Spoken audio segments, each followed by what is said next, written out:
always introduced that I would speak something philosophical. Anyone interested in philosophy? Yes. Well, there are 4 or 5 hands up. Okay, let's give it a try. Om Jnana Timirandhasya Jnananjana Shalakaya Chakshurunmilitam Yena Tasmai Shri Gurave Namaha. No one is interested, few are interested in philosophy, that's good.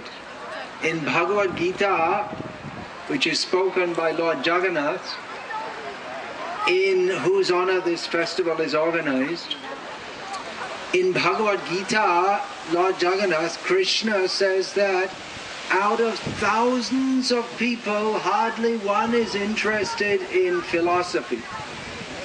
Philosophy, for all of you who are interested in philosophy, is derived from the Greek philosophia, which means love of truth. So, Krishna says in Bhagavad Gita, Manushanam sahasreshu kaschid yatati siddhye. Out of many thousands of people, only one is interested in perfecting their life. So this is a very joyful festival. Festival should mean joyful. And we hope that you're all feeling joyful. If you have any energy left after all that chanting, you could tell me, are you feeling happy? Are you all feeling happy?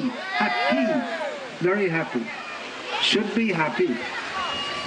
Because Krishna is always happy. Krishna means the Supreme Lord. He's supreme in everything. So he's the supreme happy. And this festival is in honor of Krishna. So everyone should be happy. But Krishna also speaks philosophy. If we say the word philosophy, no one feels very happy. They think that sounds very boring or too complicated. Or anyway, I've got many other things to do, so why philosophy? But philosophy means love of truth. And what is the truth? Well, there are many things that are true. One thing that's true is that everyone wants to be happy. Anyone disagree with that? Anyone not want to be happy? If anyone doesn't want to be happy, let us know. We won't give you any prasadam. We will still give you prasadam. So everyone wants to be happy. And if we examine, we will see that not only humans, but everything that every living being does at every moment is for the purpose of happiness.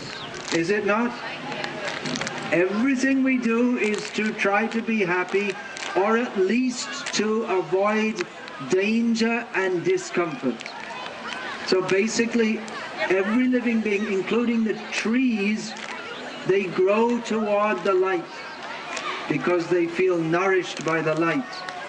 So every living being is looking for happiness. But as Krishna points out in Bhagavad Gita, just a little aside, Bhagavad Gita, sometimes people say, to try to contextualize it for people who don't, in the West, who don't know what Bhagavad Gita is, sometimes they say that Bhagavad Gita is the Hindu Bible. That is a very vague description, because the Bible, we're told, or at least I was told when I went to school, I don't know what they teach now, but I was told that we should just believe the Bible. It is a scripture. And so we're told that Bhagavad Gita is the Hindu Bible, because it is the, well, it has a different role. The Bible is the one book of Christianity, and the Hinduism, well, that's a very broad term, but Bhagavad Gita is the foundational philosophical understanding. But in Bhagavad Gita, the whole emphasis is different. It's not just believe, you just believe, but the emphasis is try to understand the truth. What is reality? It's a completely different approach. It's a philosophical approach. So, getting back to what I was going to say, in Bhagavad Gita, Krishna, he summarizes the whole situation of the material world in just 2 words. You could save yourself 20 years of study in the kindergarten, primary school, secondary school, university. You can get all your history, economics, sociology, science, everything in 2 words. You can understand everything about the material world in 2 words. They are Dukhalayam Ashashvatam. This is the description of the material world. It means that this is a place of misery, and everything here is temporary. So, everyone wants to be happy. The truth is that everyone wants to be happy. And another truth is that no one is attaining happiness. We're all trying to be happy. It's not that we don't get any happiness, but in this material world, whatever happiness is there is always mixed with distress. And even if we do get a situation which we think is very nice, we can't remain in it because everything in this world is temporary. What is the distress? Well, there are many kinds of distress. Irish weather is distressful. I don't have to tell you that.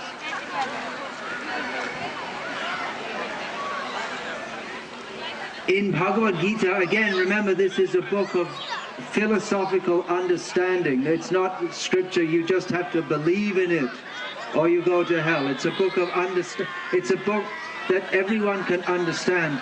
So in Bhagavad Gita, Krishna points out, for anyone who's still tuning into this incredibly boring philosophy, but which is vital to all of us.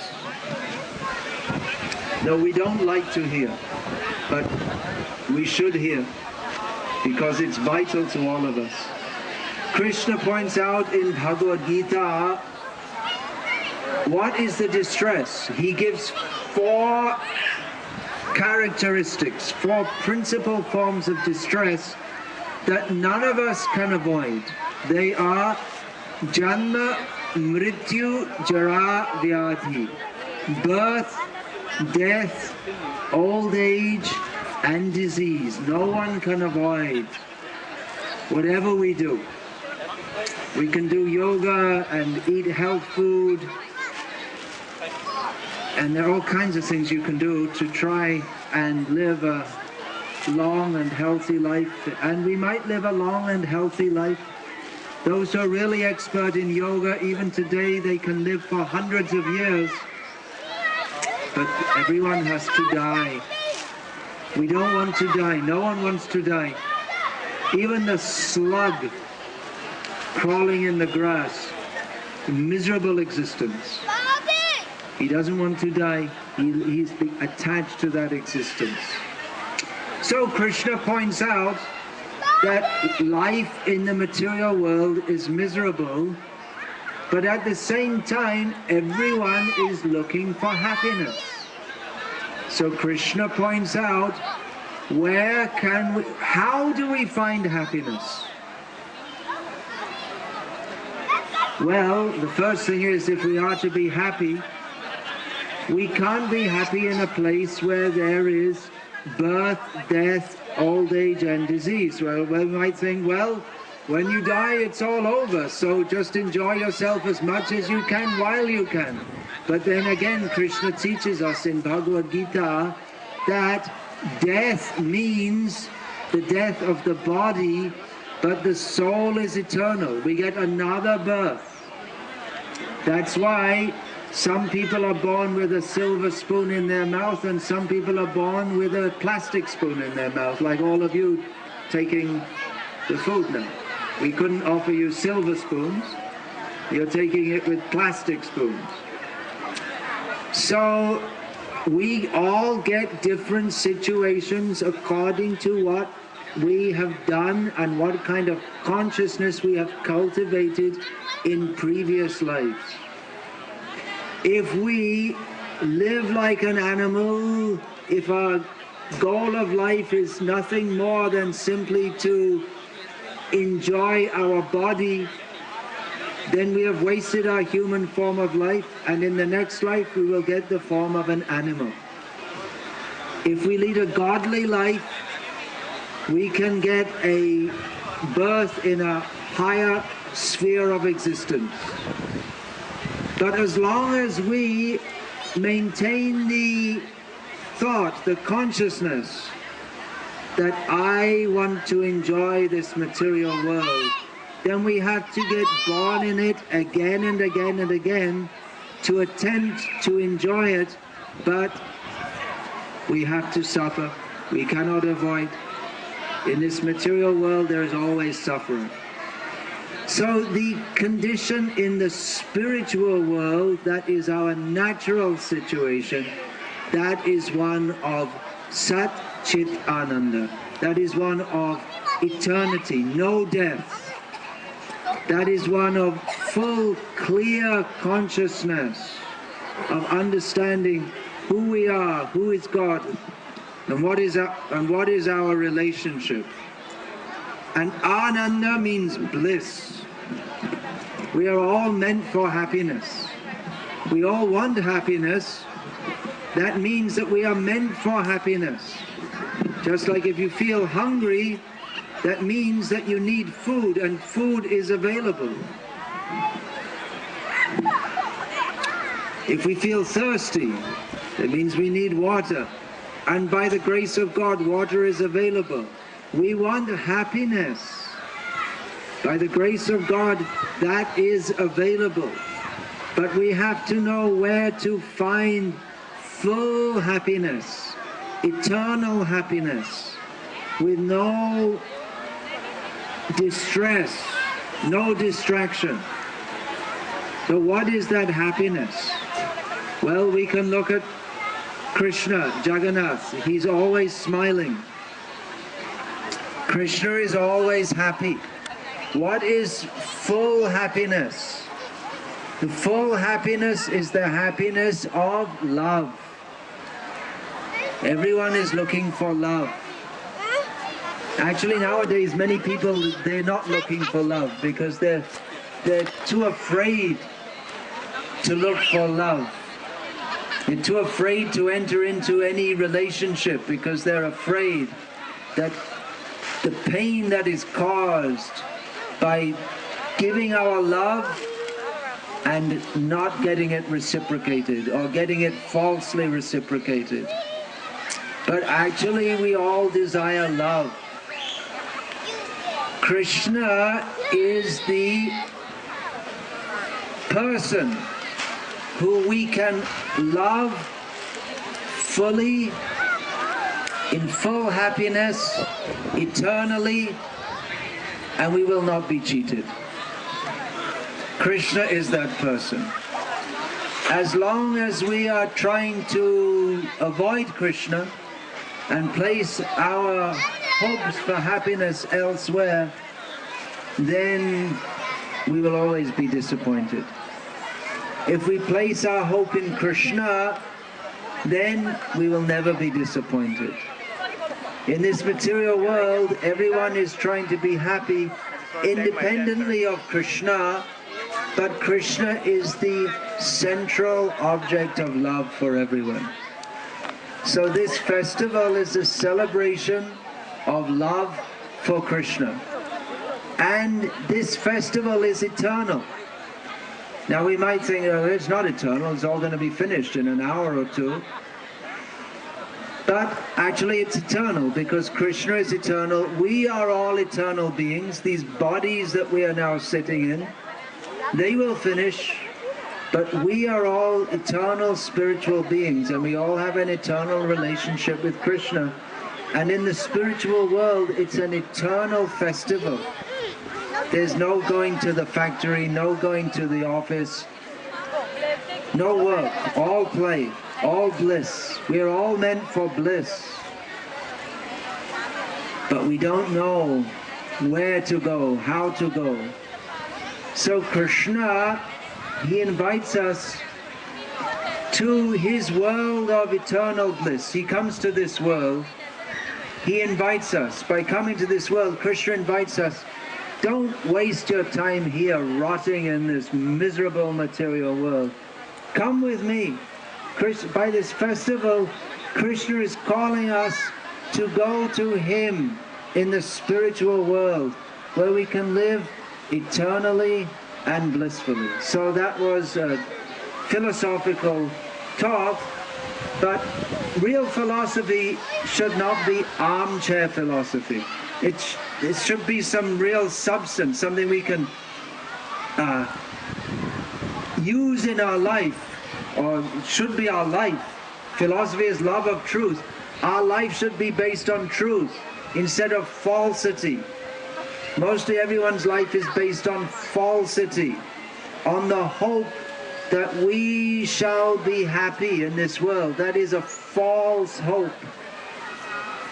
Not that we should become hopeless, but we should find out the real hopeful place. That hopeful place is the lotus feet of Krishna.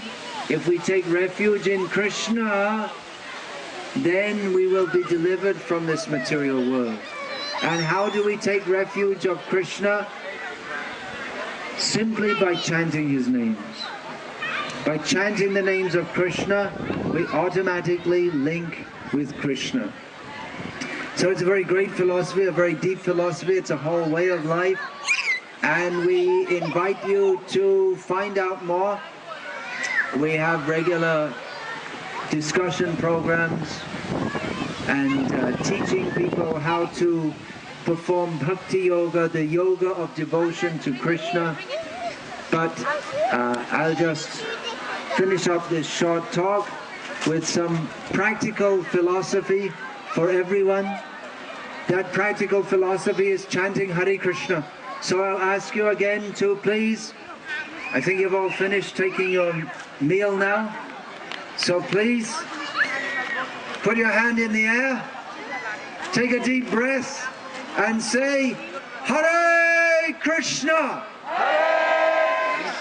Hare Krishna, Hare Krishna, Krishna Krishna, Krishna Krishna, Hare Hare, Hare Hare, Hare Rama, Hare Rama, Hare Rama, Hare Rama, Rama Rama, Rama Rama, Hare Hare. Hare Hare. Thank you. Hare Krishna.